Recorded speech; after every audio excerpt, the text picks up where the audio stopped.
여러분 MBTI 검사 한 번씩 해보신 적 있으십니까? 내 성향이 어떤지를 이렇게 말해주는 여러 가지 문항들, 질문들을 체크하다 보면 우리가 어떤 성향을 가진 어떤 유형의 사람인지를 말해주는 그런 검사인데, 내가 직접 내 모습을 생각하면서 하는 검사도 있지만 다른 사람이 나를 생각하고 하는 검사, 그런 방법도 있다고 해요. 그러니까 예를 들어서 제가 전도사님을 생각하면서 전도사님이 이런 상황에서 이럴 거야 이렇게 체크하면서 보는 그런 결과도 있는데, 여러분 둘 중에 뭐가 더 정확할 것 같으십니까?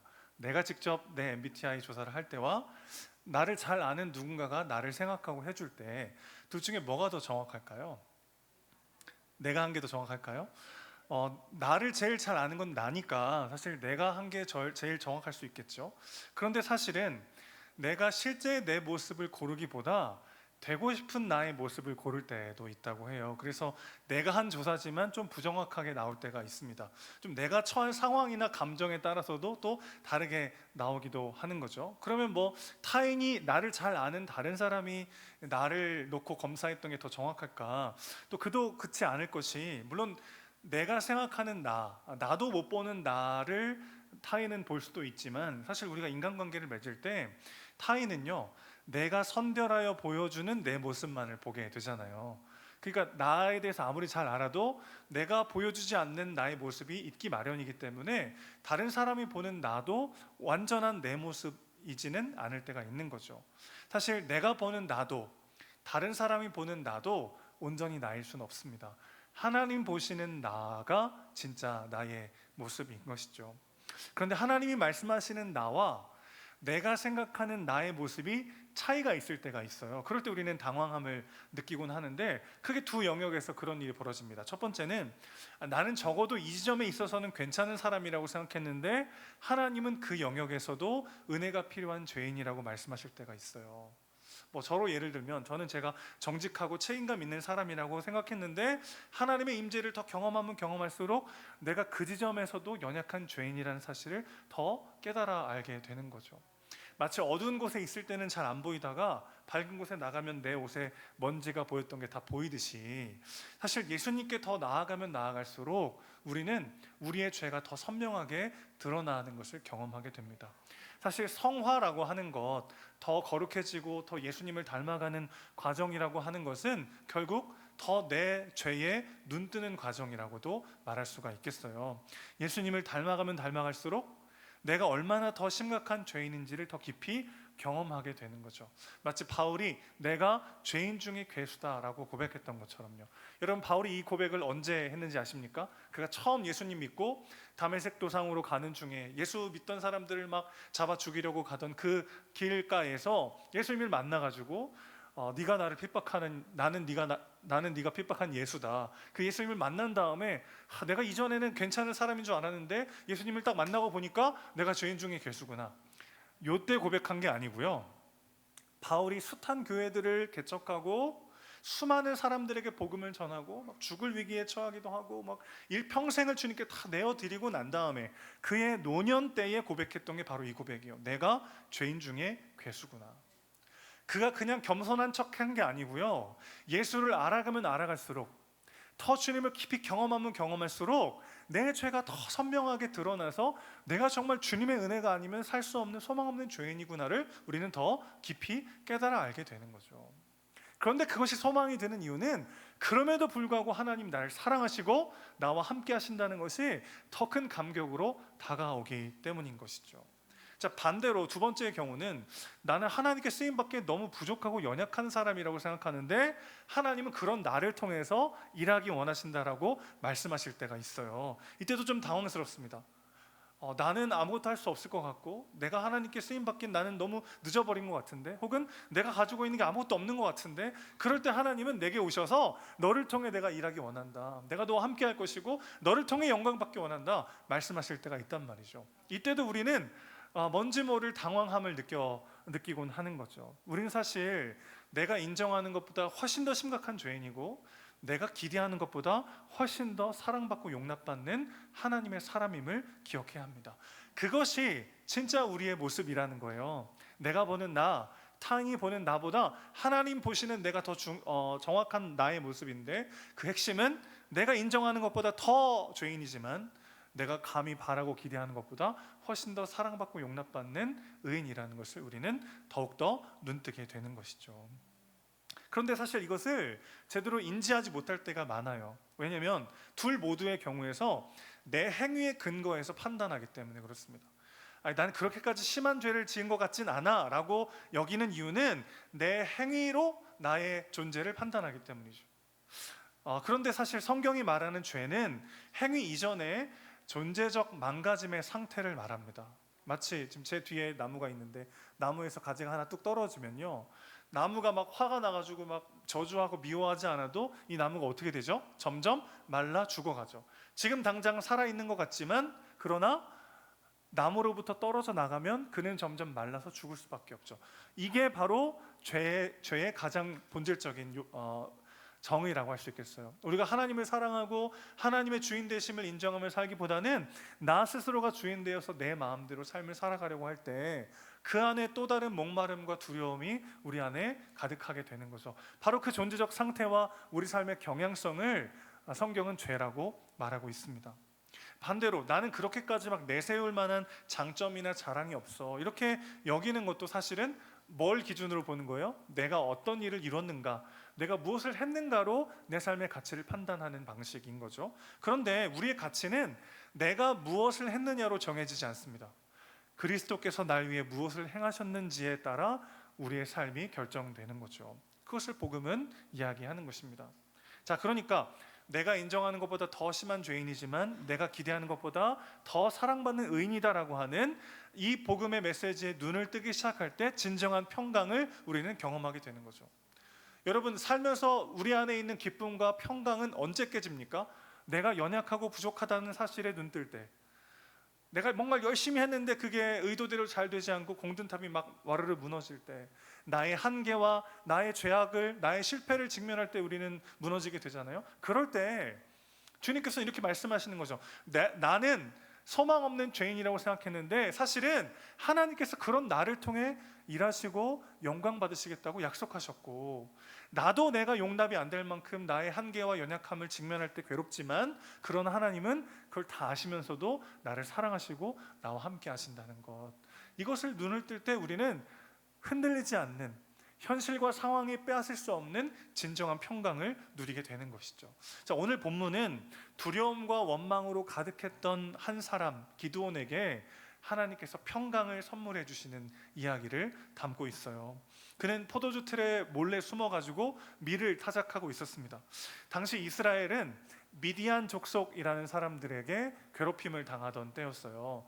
이 미디안 족속은 뭐 정치적으로 그 이스라엘 백성들을 막 지배하는 데는 별 관심이 없고, 평소에는 가만히 있다가 추수할 때가 되면은 쳐들어와 가지고요, 추수할 곡식들을 싹 다 약탈해 가는 거예요. 그러니까 얼마나 참 힘듭니까? 그때 추수해가지고 이제 먹고 살아야 되는데 추수하려고 하면 어떻게 알았는지 그때 와가지고 막 다 약탈해 가는 거예요. 그래서 사람들은 몰래 숨어서 추수를 하곤 했습니다. 포도주 틀이라고 하는 거는 포도를 안에다 잔뜩 담아놓고 이렇게 거기 들어가서 이렇게 몇 사람이 포도를 밟아요. 그럼 으깨져서 포도즙이 이렇게 흘러나오는 그런 이제 큰 공간인데, 그 성인 남성 몇 명이 들어갈 수 있는 그 공간에 들어가가지고 몰래 이렇게 밀을 타작하고 있는 거죠. 원래 이제 티를 막 공중에 날릴 수 있게 넓은 들판에 함께 모여서 해야 되는데, 그러다 보면 미디안 사람들의 사람들에게 눈이 띌 거 아니에요. 그래서 모든 걸 다 빼앗아 가기 때문에 포도주 틀에 들어가서 몰래 지금 이렇게 밀을 추수하고 있던 거죠. 적들의 눈을 피해서 숨어서 타작하는 이 힘없는 기드온에게 하나님이 나타나셔서 뭐라고 말씀하십니까? 12절 보시면 그를 큰 용사라고 부르십니다. 너무 이상한 상황이잖아요. 여러분, 이렇게 몰래 숨어가지고 누가 빼앗아 갈까봐 조용히 이렇게 밀을 타작하고 있는 모습을 보면서 큰 용사여, 내가 너와 함께한다, 이렇게 말씀하시니까 너무 이상하잖아요. 그러니까 기드온이 자기가 생각해도 진짜 어처구니 없었던 것 같아요. 그래서 그는 하나님께 따지듯 묻기 시작합니다. 우리 13절 말씀을 같이 한번 읽어볼게요. 13절입니다. 시작. 기드온이 그에게 대답하되 오 나의 주여, 우리에게 일어났나이까? 또 우리 조상들이 일찍이 우리에게 이르기를 여호와께서 우리를 애굽에서 올라오게 하신 것이 아니냐 한 그 모든 이적이 어디 있나이까? 이제 여호와께서 우리를 버리사 미디안의 손에 우리를 넘겨주셨나이다 하니. 여러분, 우리도 하나님께 이렇게 따져 묻고 싶을 때가 있지 않나요?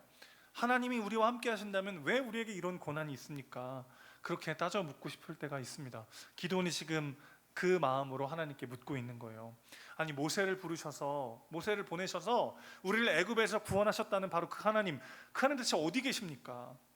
이에 대해서 하나님은 14절에서 뭐라고 답하십니까? 내가 너를 보낸다. 가서 이스라엘을 구원하라. 이렇게 답하십니다. 자, 이 말씀은 하나님이 모세에게 주셨던 말씀이기도 해요. 지금 기드온이 하나님께서 모세를 통해서 우리를 애굽에서 구원하셨다는 걸 내가 들어서 알고 있는데, 대체 그 하나님 어디 계십니까? 하나님이 계시다면, 하나님이 우리와 함께 하시다면 미디안 족속들이 우리를 이렇게 괴롭히고 우리가 이런 고통을 당하는데 어떻게 이런 일이 있을 수 있습니까? 막 따지고 있는 거죠. 그런 기드온의 질문에 하나님이 그 모세에게 하셨던 그 이야기를 비슷하게 하시고 계신 거예요. 내가 너를 보내니까 가서 이스라엘을 구원하라. 하나님은 그때도 지금도 이스라엘과 함께 하고 계셨어요. 사실 하나님이 이스라엘을 버린 게 아니라 이스라엘이 하나님을 버렸습니다.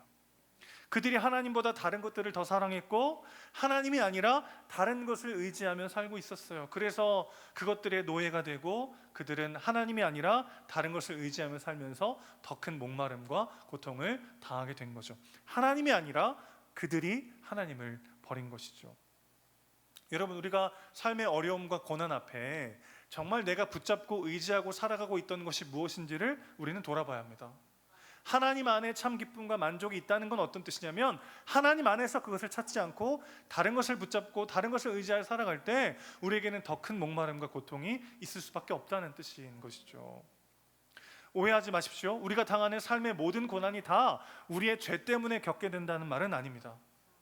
우리 하나님 그런 하나님이 아니세요. 여러분, 제발 우리 하나님을 우리를 늘 이렇게 감시하다가 우리가 조금만 잘못하면 벌 주시는 그런 속 좁은, 속된 말로 잡신으로 만들지 않았으면 좋겠어요. 그런 거 있잖아요. 무당들 찾아가면 조상님이 노하셨다 이러면서 우리가 조금만 잘못하거나 잘 안 해드리면 마치 우리에게 엄청난 벌을 주는 것처럼. 우리 하나님이 그런 분이십니까? 정말 하나님 그런 분이세요? 지금도 이렇게 여러분을 이렇게 보시면서 누가 예배 잘 안 드리나, 누가 나를 잘 안 섬기나 보시면서 어떻게든 벌 주려고 하시는 그런 분이 아니죠. 그분은 인자와 자비가 넘치는 분이십니다. 우리가 그분을 사랑할 때는 기쁨으로 우리를 사랑하시는 분이시고, 우리가 그분을 사랑하지 않을 때도 안타까움으로 여전히 우리를 사랑하시는 분이 우리 하나님이시죠. 그러니 내가 당하는 모든 고난이 마치 나의 죄 때문인 것처럼 그렇게 우리를 정죄하고 비난하는 그런 목소리들을 하나님의 하나님 되심을 기억하며 담대히 물리치는 우리 모두가 되시기를 주님의 이름으로 축원합니다. 그런데 중요한 건 고난의 때에 우리가 내가 정말 의지하며 붙잡고 있었던 것이 무엇인지를 돌아보는 시간이 되어야 한다는 것이죠. 하나님이 함께 한다면 어떻게 이런 일이 있을 수 있습니까? 기드온은 이렇게 말했지만 사실 실상은 그가 이스라엘의 죄를 전혀 생각하지 못하고 편협하게 자신의 상황을 해석하고 있는 것을 우리는 보게 되는 거죠. 마치 이렇게 해석하는 거예요. 내가 이해되지 않는다면 하나님의 선한 뜻 따위는 존재할 수 없어. 그가 이렇게 말을 한 건 아니지만 그렇게 믿는 것처럼 하나님을 제한하여 믿고 있는 거죠. 여러분, 하나님께서 전능하십니다. 그분께서 우리를 사랑하십니다. 그럼에도 불구하고 고난이 남아있다는 건 너무나 기적적인 일 아닌가요? 우리는 우리의 문제가 해결되고 우리가 원하던 것들이 이루어질 때 하나님의 은혜라고 말하고, 내 힘과 능력 밖에 어떤 일들이 벌어져서 내가 간절히 바라던 것들이 이루어질 때 기적 같은 하나님의 은혜라고 말합니다. 그런데 실상은 하나님, 그 전지전능하신 하나님께서 우리를 너무나 사랑하시고 나에게 자신의 전부를 내어주신 그분이 오늘 나와 함께 하시는데 그럼에도 불구하고 여전히 내 삶에 고난이 남아있는 것이 훨씬 더 기적적인 일입니다.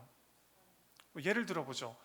예수님이 처음 제자들을 부르실 때 어부 출신이었던 제자들은 밤새 물고기를 잡았어요. 그런데 그날따라 어떻게 한 마리도 안 잡히는 겁니다. 그래서 허탈하게 이제 그물을 깁고 있는데 예수님이 오셔가지고 깊은 데로 가서 그물을 던지라고 말씀하세요. 기가 찼을 거예요. 웬 갈릴리 출신의 나사렛 출신의 청년이 와가지고 깊은 데로, 아니, 내가 더 잘 알지. 뭐 지난밤에 깊은 데는 안 던지고 얕은 데는 안 던졌겠어요? 내가 더 잘 알죠. 근데 그분의 말씀을 들어보니 그분 안에 어떤 신적인 능력이 있는 것 같았어요. 그래서 우리가 밤새 수고했는데 한 마리도 못 잡았어요. 그렇지만 말씀에 의지하여 그물을 내리겠습니다. 그래가지고 한 번 더 가서 깊은 데 가서 그물을 던졌더니 막 그물이 찢어질 만큼 어마어마하게 많은 고기가 잡힌 거예요. 기적이죠. 한 번 던졌는데 어마어마하게 많은 물고기가 잡혔습니다. 기적이잖아요. 더 큰 기적은 뭔지 아세요? 한 번 던졌는데 그물이 찢어질 만큼 많은 고기를 잡을 수 있는 바로 그곳에서 전문 어부들이 밤새도록 고기를 잡았는데 한 마리도 못 잡았다는 것이 더 큰 기적 아니겠습니까?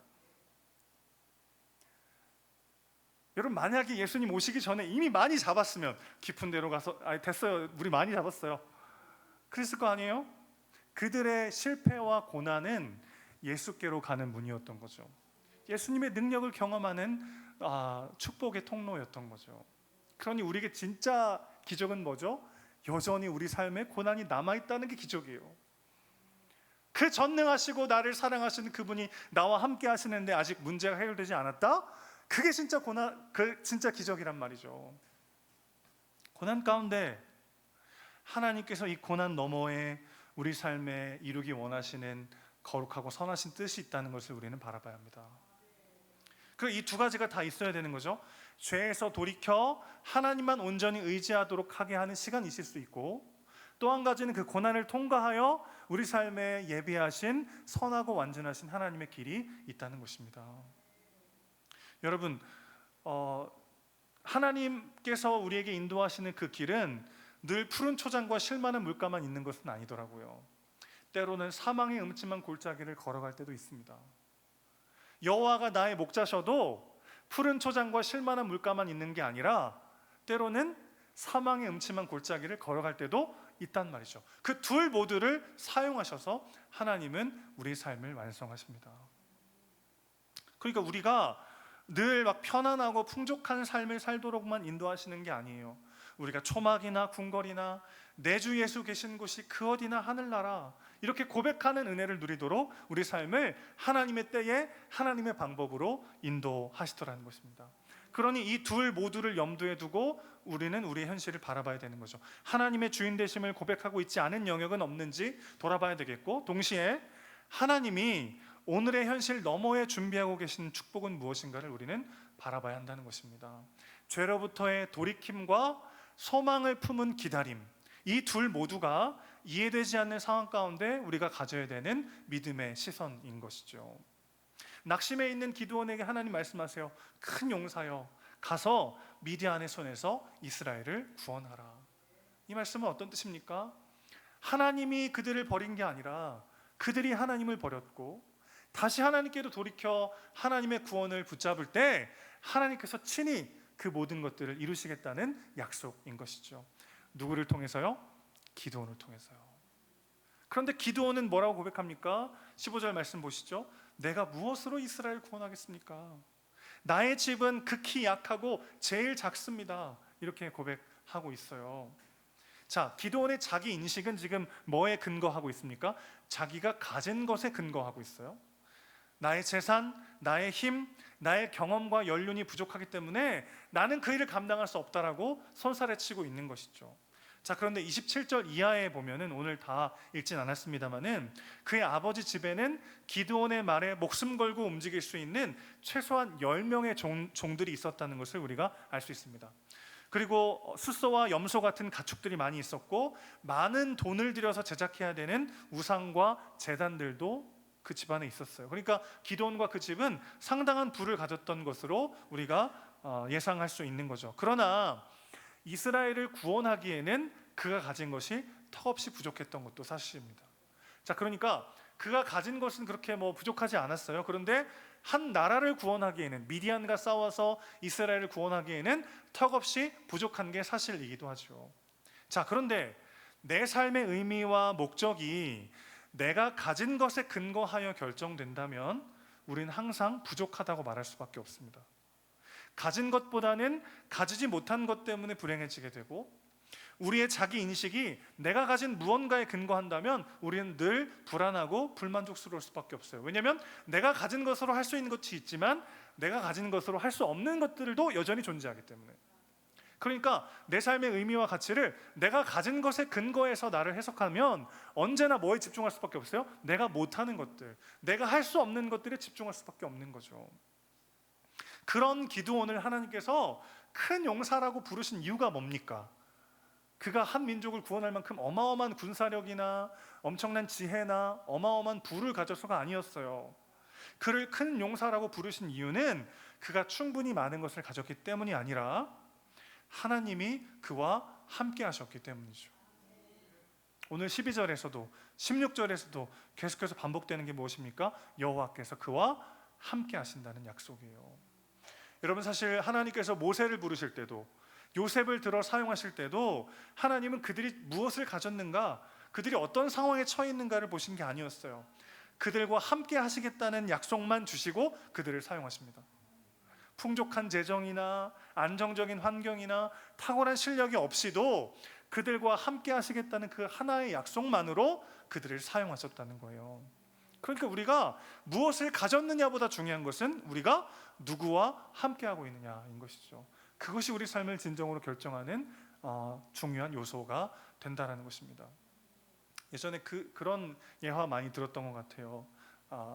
주일학교 때 전사님이 그런 예화 많이 해주셨는데, 이렇게 여러분, 종이 한 장이 있잖아요. 종이 한 장은 약해요. 주먹으로 치면 바로 찢어져요. 그런데 그 종이 뒤에 벽돌을 대고 주먹을 치면 종이가 찢어지는 게 아니라 주먹이 깨지죠.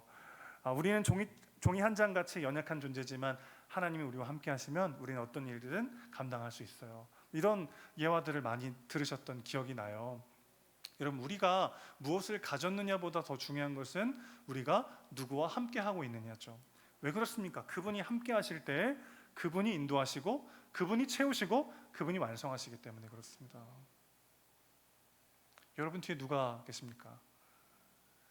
내가 종이 한 장 같이 연약하고 부족하다 할지라도 내 뒤에, 내 안에 하나님이 계시다면 그분이 나를 통해 영광 받으실 줄 믿습니다. 그런데 사실 이런 말은 현실적인 삶의 문제 앞에서는 별로 위로가 안 될 때가 있습니다. 예배당 안에서는 설교 듣고 예배 드릴 때는 뭔가 감동적이기도 하고 막 가슴이 뭉클하지만 막상 예배당 밖을 나가면 번듯한 내 집이 있어야 마음이 안정적이고 지갑이 두둑해야 자신감도 생기고 실력과 스펙을 갖춰야만 뭔가 해볼만 할 것 같은 현실적인 고민이 우리를 사로잡는 것도 사실이죠. 그래서 기드온도 하나님께 표징을 보여달라고 요구하게 됩니다. 하나님이 함께 하신다, 내가 너와 함께 하겠다. 그러니까 막 기드온이 감동해가지고 네 주님 아멘 내가 가겠습니다 하지 않고요, 하나님 함께 하신다는 거 뭐 증거 있어요? 내가 좀 눈에 보고 손에 잡을 수 있는 확실한 표징을 좀 주십시오. 그렇게 요구하죠. 제가 주께 은혜를 얻었다면 저와 말씀하신 이가 주님이시라는 것을, 그 표징을 저에게 보여주십시오. 그 증거로 제가 예물을 갖고 올 테니까 가지고 와서 제사 드릴 때까지 저를 떠나지 말고 기다려 주십시오. 이렇게 표징을 요구합니다. 그래서 염소고기와 누룩 넣지 않은 빵과 국을 이제 막 급히 가져왔어요. 그때 여호와의 사자가 이렇게 말합니다. 고기와 무교병을 바위 위에 놓고 거기에 국을 부으라. 기드온이 그대로 했더니 여호와의 사자가 가지고 있던 지팡이를 내밀어 갖다 대었어요. 그러자 불이 바위에서 나와가지고 모든 것을 불살라버리고 여호와의 사자는 떠나서 보이지 않게 된 거죠. 하나님께서 친히 표징을 보여주신 거예요. 기드온의 믿음 없음을 하나님이 긍휼히 여기십니다. 여러분, 우리 하나님은 이런 분이세요. 우리가 믿음이 좋을 때만 우리를 사랑하시는 분이 아니에요. 우리가 하나님을 의심하고 믿음 없이 흔들리고 넘어질 때도 하나님은 기다리시고 설득하시고 사랑하시는 분이십니다. 우리 하나님 그런 분이세요. 조금만 잘못해도 막 벌 주는 그런 잡신이 아니에요. 우리 하나님은 내가 흔들리고 넘어지고 믿지 않고 실수해도 하나님 기다리시고 사랑하시는 분이십니다. 기드온의 이 믿음 없음을 긍휼히 여기시고 하나님이 친히 표징을 보여주셨어요. 그런데 중요한 거는 기드온이 표징을 본 다음에 더 담대해졌습니까? 그렇지 않아요. 오히려 더 두려움에 벌벌 떨게 되었습니다. 그도 그럴 것이 출애굽기 33장 20절에 보면 하나님이 모세에게 이렇게 말씀하신 적이 있어요. 또 이르시되 네가 내 얼굴을 보지 못하리니 나를 보고 살 자가 없음이니라 이렇게 말씀하십니다. 그러니까 하나님의 얼굴이 있진 않잖아요. 하나님 영이시니까. 그러니까 하나님의 임재를 경험한 사람, 하나님이 불로 바람으로 임재하시는데 그걸 직접 본 사람은 살 수가 없을 거라는 거죠. 하나님의 거룩하심 때문에 죄인된 인간이 하나님의 임재를 보면 죽을 수밖에 없다는 것을 말씀해 주셨어요. 그러니까 모세와 출애굽 사건을 다 기억하고 있던 기드온은 이 말씀도 이미 알고 있었을 거란 말이에요. 그런데 그가 지금 하나님의 얼굴을 봅니다. 하나님의 임재를 경험했어요. 그래서 내가 죽게 되었구나. 오히려 더 두려움에 떨게 된 거죠. 그래서 하나님께서 친히 자신과 함께 할 것이고 자신을 통해 이스라엘을 구원하시겠다고 하는 약속은 까마득히 잊어버리고 표징을 본 후에 그는 더 두려움에 빠지게 되었단 말이죠. 여러분, 표징이 사람을 변화시키진 않더라고요. 기적적인 체험과 기도 응답 자체가 우리 삶을 변화시키진 못합니다. 재정적인 어려움 때문에 기도했는데 어느 날 기적적으로 하나님이 막 엄청난 물질을 채워주시면 어떤 일이 벌어질까요? 그럼 저절로 더 하나님을 사랑하고 의지하게 될까요? 아니요. 오히려 전보다 더 돈을 의지하기가 쉬워지는 거죠. 질병으로 고통당하다가 기적적으로 고침받고 나면 그 자체가 우리를 변화시키게 될까요? 그렇지 않아요. 감격스럽고 감사하던 일상은 점점 당연해지고 무뎌지고 어느덧 감사가 사라지기 쉬운 것이죠. 그래서 우리 예수님은 표적을 구하는 사람들에게 요나의 표적밖에는 내가 보여줄 것이 없다고 말씀하십니다. 요나가 고래 뱃속에서 큰 물고기 뱃속에서 3일 동안 거의 죽다가 다시 살아나서 나오게 되잖아요. 그것처럼 우리 주님은 십자가에 죽으시고 3일 만에 다시 부활하셔서 우리에게 구원을 주셨죠. 그리스도의 죽으심과 부활이 우리 인생의 가장 확실한 보장이라는 것입니다. 이것보다 더 확실한 표징은 없어요. 하나님이 우리와 함께 하신다는 것에 이것보다 더 확실한 표징이 없단 말이죠. 여러분, 죽어야 했던 기드온이 무엇 때문인지 모르겠는데 지금 죽지 않고 오히려 하나님과 평화 안에 있게 되었다는 것을 깨닫게 됩니다. 그래서 지금 그는 여호와를 위해서 막 제단을 쌓고 감격스럽게 주님을 찬양하면서 여호와 살롬이라고 고백하고 있어요. 여호와는 평강이시다. 여호와가 나의 평강이시다라고 그는 고백하고 있어요. 그 전까지 내가 무엇을 갖고 있는지, 내가 어떤 삶을 이뤘는지, 내가 처한 현실과 상황이 어떠한지에 따라서 거기에 내 평강이 있다고 여겼던 기드온은 이제 누가 내 평강이라는 거예요? 여호와가 나의 평강이시다.